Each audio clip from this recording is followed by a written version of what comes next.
Untuk memaksimalkan penyaluran bantuan logistik dari Kementerian Sosial dalam pemberlakuan pembatasan kegiatan masyarakat atau PPKM Mikro pada 17 kabupaten kota di Provinsi Sumsel sepanjang Juli 2021, Kepala Dinas Sosial Provinsi Sumsel Mirwansah mengutarakan pihaknya telah menerjunkan sekitar 1.600 orang petugas secara acak di 17 kabupaten kota.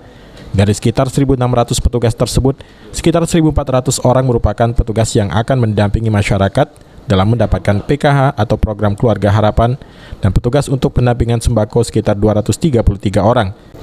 Banyaknya petugas yang dikerahkan ini dikarenakan bantuan yang diberikan akan langsung didistribusikan ke sekitar 315.000 KPM atau keluarga penerima manfaat di 17 kabupaten kota. Peduli terhadap pembatasan PPKM ini, dari Kementerian Sosial sudah memberikan bantuan sosial, antara lain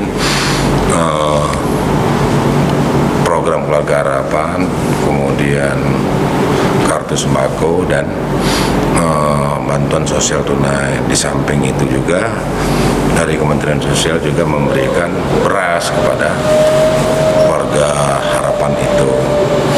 Nah, oleh karena itu kita dari provinsi maupun di kabupaten, nah itu kita mengerahkan semua pendamping, baik pendamping PKH maupun pendamping sembako. Jadi yang pendamping PKH yang ada di Sumatera Selatan ini lebih kurang 1.400-an, dan pendamping sembako lebih kurang 233 orang.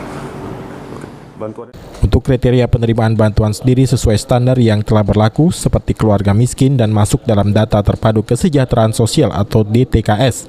Namun kendati demikian, sesuai arahan Gubernur, masyarakat yang terdampak COVID-19 namun tidak terdata dalam program ini juga akan tetap diberikan bantuan. Sandi Pratama, PAL TV.